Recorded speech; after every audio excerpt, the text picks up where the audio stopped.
Some pets are full of energy and love to play. Others enjoy nothing more than a nice long nap. I got two of those. Bruiser loves to nap. Blue loves to play. But whatever the case, when you notice something a little off, especially with their ability to get around and be themselves, it's best you get some professional advice. And Dr. Kevin P. Benjamino is a board-certified specialist for surgery at Affiliated Veterinary Specialists. He's joining me right now. We're going to talk about some elbow issues pets may experience, but first, for those anybody out there who hasn't been watching us, you guys are on all the time with us. Tell us about Affiliated Veterinary Specialists. Yeah, we've been in the area for about 20 years. We have 4 different locations, both 2 in Jacksonville, Orange Park, Southside in Jacksonville, Daytona Beach, Gainesville, and we're a group of specialists, veterinary specialists, and in multiple different disciplines that can help you out when you guys are in a crisis and things that your regular vet may not feel comfortable dealing with. We're always there. Yeah, you've helped Brew out. My dog had swallowed something he wasn't supposed to that didn't get through him, and you guys were nice enough to help out along with the Jack Humane Society. But it was such a blessing to have you guys. And so one of the things, real quick, it says it in the name specialist, but what makes you guys different is don't just show up here to get your rabies vaccine. Right. We probably don't have any of those in our hospitals. No. So we don't do the typical vaccinations, flea preventative, those types of things. But for me, I do kind of specialized surgeries, both orthopedic and soft tissue, and kind of differentiation. There is a kind of more study after vet school that we go through. For me, it was about 5 years after vet school, so kept on going and going. Yeah. And then board examinations and all that, just like on the human side, very similar. No, you can see on the screen there some of these are not your standard checkups and stuff. But today, and I love it. We always talk about something different that somebody out there may be having this with their pet. We're talking about elbow dysplasia. Yeah, and it's so dogs do have elbows. Yeah. So front legs are elbows. These joints, kind of similar to us, although for them they're walking on them all the time. And they have knees, and that's a total different discussion. Right. I think I was here talking about hips before. And so elbow dysplasia really means, the term dysplasia is just an abnormality in development, and it is a hereditary type of an issue for them. And when you look at the bones themselves, and we'll see in some of the x-rays, elbow joint is kind of complex, made up of 3 different bones: the humerus, or the upper bone, the radius, kind of the front part of your forearm, same bone structure as people, and then the ulna, or the point of the elbow, and the back part. And so it's necessary for those bones to grow symmetrically together, and when we see changes with that, then we kind of have a term called elbow dysplasia. And it says there, it showed you on the screen, it's usually with larger dogs with the amount of weight varying. Yeah, so I mean, the common breeds, and my own dog has it, a golden retriever. It was on a long time ago. I brought him on once.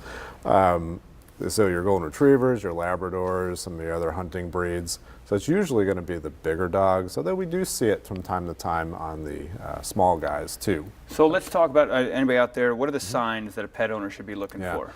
The biggest thing you're going to see, and it's usually going to be early on, so a person with a Labrador puppy, 6 months of age, or we'll start seeing signs between probably like 6 months and about 2 years of age, because it's something as they're developing that you're going to see it. Usually it's limping. A lot of times at first it's starting just intermittent limping, where an owner might say, hey, they were out running around and they came back kind of limping on favoring one leg or the other, or both legs. And that usually gets progressively worse. It can be worse after they're resting or after extreme activity, but the owner is usually going to notice that limping. All right, so we got a couple minutes left. So how do you diagnose it? Obviously they come in thinking that, but you diagnose it through CAT scans, through x-rays? Yeah, so we've gotten a little bit fancy on it. So physical exam to me always goes back to if I'm suspicious of it, and that's probably what's going on. So physical exam is the big thing. X-rays, we can see later changes with the elbow because you're going to see arthritis. And then in some cases where we may not see changes on x-rays, a CT scan gives us really detailed looks, a look at the elbow. And then we go into part of surgical treatment, but also diagnosis is elbow arthroscopy, which is really like a person sticking a camera into the joint. This is an x-ray, and it might not show up quite on TV, but there's some early changes. This is my own dog. Wow. So, and there's some little bone spurs at the back part of the elbow.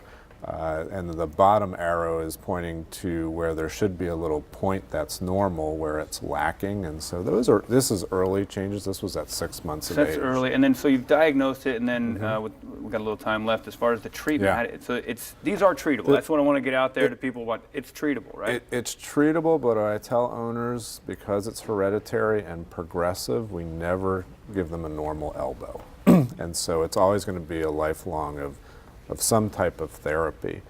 We usually go down the path of arthroscopy, which is a scope camera, and there's things that we can remove in there to make them feel better. Yeah. They'll create little processes or little fractured off pieces that we remove, but long-term will be kind of medical management, non-steroidal anti-inflammatories, different types of glucosamine chondroitin, just like a person would take, rehabilitation that we can incorporate. I know AVS we have 2 docs in rehab. And so most of them, we usually give about an 80% success rate with treatment, and 20% we may need more therapy and or surgery long term. Yeah, it's amazing. Yeah. When I talk to you guys, and we have doctors on too, Yeah. you're saying all the same stuff. It's amazing the technology that you guys are using on our Very pets. similar equipment, yeah. Really lucky to have you guys here in town. Well, thank you. Appreciate it. So, and there's so much stuff you can talk to affiliated veterinary specialists and get more information. But we want to thank you guys for being here and thank them for making this segment possible. And for more information, visit avspethospitals.com. You can call the Jacksonville office at 904-646-1287 or call the Orange Park office at 904-278-0287. All right. He's full of